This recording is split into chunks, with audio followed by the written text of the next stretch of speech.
अस्सलामुअलैकुम, मैं हूँ आपकी दोस्त, आपकी host Sahibaz. Welcome to my channel hang out with Sahibaz. Like करें, सब्सक्राइब करें और हर बनाई हुई डिश पर ज़रूर कमेंट करके बताएं कि वो कैसी बनती है। तो जनाब, आज मेरे किचन में तो बन रहा है कुल्फ़ा, जो आया और बनाने में तो इसे देर नहीं लगी, पकाने में ज़रूर देर लगी। खैर, बहुत मज़े का बनता है। मेहनत तलब वही बात है, जिस चीज़ पे मेहनत होती है उसका रिज़ल्ट भी बड़ा ज़बरदस्त निकलता है। वही सिंपल तरीका है, मैंने भी फ़र्स्ट टाइम बनाया है। आपने वही प्याज ब्राउन करने हैं, उस पर अपने मसाला जाट डालने हैं। हाँ, इसका अगर आपने टेस्ट बढ़ाना है तो इसे आप मटन में बनाएंगे, बीफ में बनाएंगे तो ये ज़्यादा मज़े का बनेगा। चिकन में भी बस ठीक बनता है, लेकिन बीफ और मटन में ज़्यादा मज़े का बनता है। तो जनाब, मैंने इसलिए मटन में ही बनाया था ताकि इसका पूरे तरीके से टेस्ट आए, क्योंकि मैंने भी पहली दफ़ा बना रही हूँ। और जब आप फ़र्स्ट टाइम कोई चीज़ बनाते हैं तो थोड़े से आपको उसमें होते हैं प्रॉब्लम्स। लेकिन खैर, मैंने अपनी सिस्टर को फ़ोन करके पूछा और मैंने उसे कहा कि ये कैसे बनेगा। एंड में मुझे था कि इसमें पानी डलना है कि नहीं, बस एक ये कन्फ्यूजन थी। तो उन्होंने मुझे बताया कि हल्का सा डाल दो, लेकिन ये पानी इतना पानी खुद छोड़ देती है सब्ज़ी कि इसमें पक जाती हैं। तो जनाब, यहाँ मैंने मसाला भून लिया है, गोश्त बिल्कुल मज़ेदार सा गल चुका था। यहाँ पर इतना टेस्टी बना था कि अभी भी मेरे मुंह में इसका जायका आ रहा है। तो आपने भी ज़रूर इसको ट्राई करना है। और वही नमक मिर्चें, लेकिन यह है कि मैंने इसके मसाले में थोड़ा सा जो है ना कौरमा मसाला डाला था, ताकि ये इसका फ्लेवर ज़रा रिच हो जाए। क्योंकि ये सब्ज़ियाँ जो सब्ज़ पत्तों वाली होती हैं, इनका अपना कोई आयरन के अलावा इसमें और तो कुछ होता नहीं है, टेस्ट तो नहीं होता। तो इस टेस्ट हमने खुद ही निकालना होता है।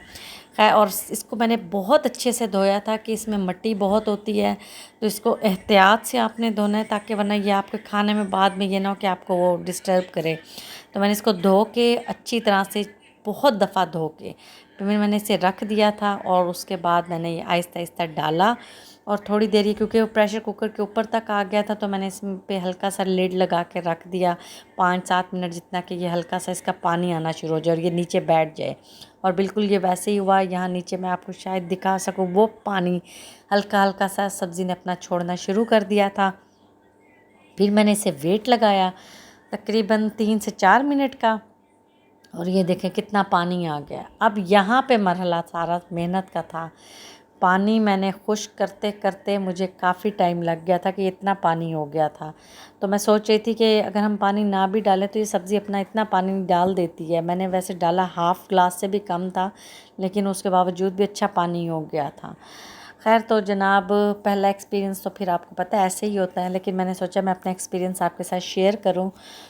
तो मुझे यहाँ पानी खुश्क करने में बहुत टाइम लगा था, अदरवाइज़ इससे कोई टाइम टेकिंग सब्ज़ी नहीं है।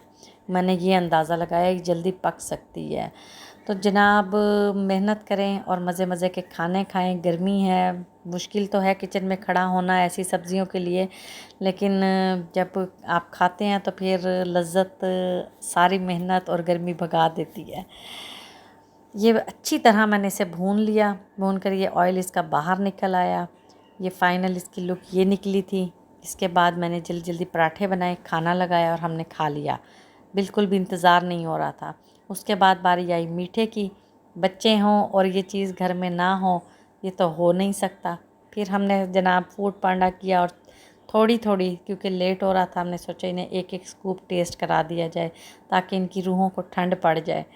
और जनाब, ये ट्यूरन स्टेशन की आइसक्रीम थी। बहुत अच्छी पैकिंग के साथ आई थी, इतनी मेल्टेड भी नहीं थी। इंजॉय किया। मैंने कहा चले थोड़ा सा मैं आपको एक लुक दिखा दूं सारी चीज़ों की। हमने काफ़ी सारे फ्लेवर्स मंगवाए थे और सारे ही बहुत अच्छे थे, लेकिन मुझे जो सबसे ज़्यादा पसंद आया था वो ब्लूबेरी आया था। वो बहुत अच्छा था और बहुत टेस्टी। ये ब्लूबेरी मैंने अभी रखा है, ये बहुत अच्छा था। फिर इसके अलावा जो है स्ट्रॉबेरी और एक इनका ये था वनीला के साथ, वो भी बहुत अच्छा था। कैरेमल क्रंच भी अच्छा था। बाकी एक न्यूटेला था और दूसरा ब्राउनी में था, वो बस ठीक थे। लेकिन मुझे सबसे ज़्यादा ब्लूबेरी अच्छा लगा था और कैरेमल क्रंच वाला अच्छा लगा था। फिर मिलेंगे नेक्स्ट व्लॉग में। अपना ख्याल रखें। अल्लाह हाफिज़।